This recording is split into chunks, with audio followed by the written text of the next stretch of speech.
안녕하세요. 대단히 반갑습니다.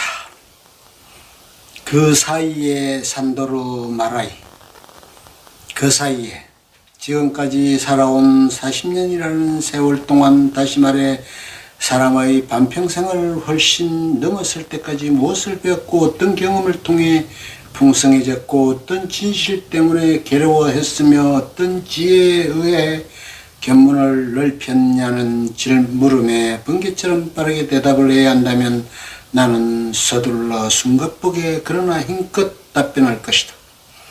음료수나 술을 지나치게 많이 마시지 말라. 심장이 해롭다. 음식에 소금을 너무 많이 넣지 말라. 그러나 비만과 약간의 후추는 즐길 수 있다. 일주일에 한두 번 좋아하는 음식을 양껏 먹어라. 그러나 고기는 하루에 한 번, 가능하면 점심에 먹어라. 한 가지 요리로 만족하고 사과 같은 과일이나 야채를 많이 섭취하라. 속을 거북하게 하지 않는 과일이 몸에 좋을 것이다. 레몬 술을 많이 마시고 하루에 담배 20개 만족하라. 심신을 다 바쳐 두려움이나 양심의 가책 없이 숨을 쉬듯이 계획을 세우지 말고 사람을 사랑하라. 미심쩍은 징후가 보이는 즉시 의사에게 가라. 전화번호를 보고 아무나 찾아가지 말고 내 비밀스러운 본능에 쫓아 선택하고 시험을 해봐서 진정한 의사라고 판단되는 사람에게 가라. 사람이란 원래 비열하니 말을 조심하라. 규칙적으로 일하고 가능한 한 자주 일터에서 벗어나 멀리 여행을 떠나라. 잠시만 떠나도 생각이 많이 달라지는 법이다.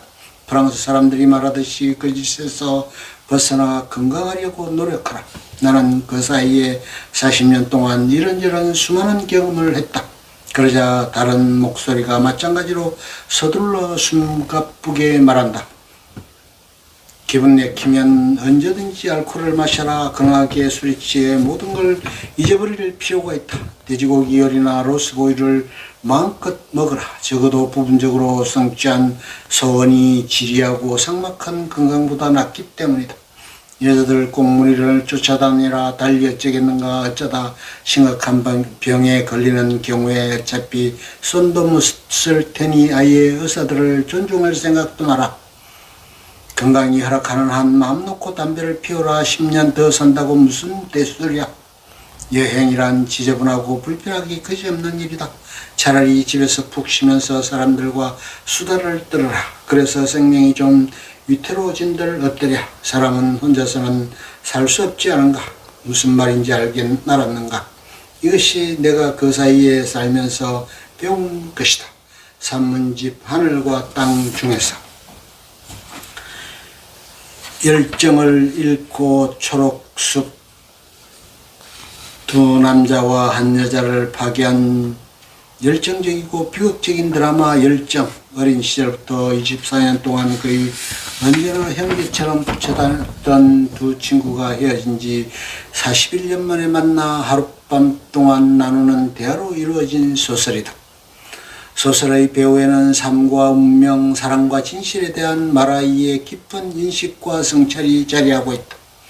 쌍둥이 형제와 같은 두 친구 헨릭과 콘라드는 헨릭의 아름다운 아내 크리스티나와 사랑에 빠지지만 결국 비겁하게 도주해버린다.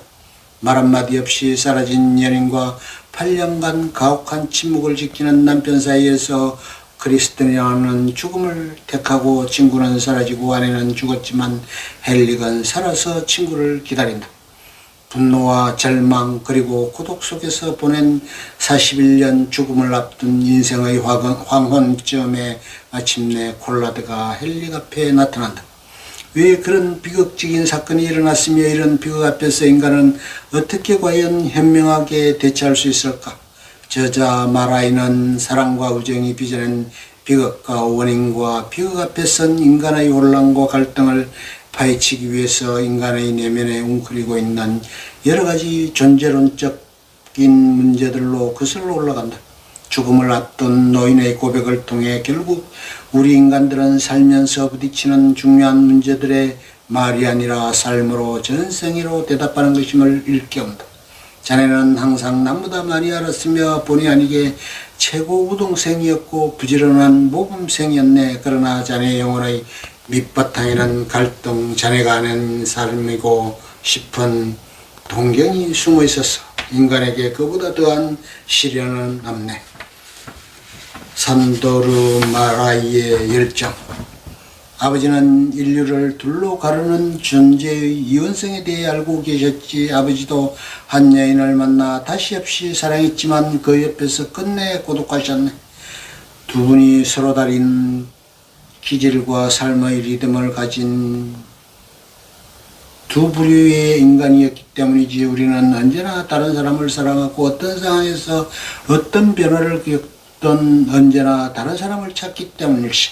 삶의 가장 큰 비밀과 최대의 선물은 비슷한 성향의 두 사람이 만나는 것일세. 그런 경우는 아주 드물다네.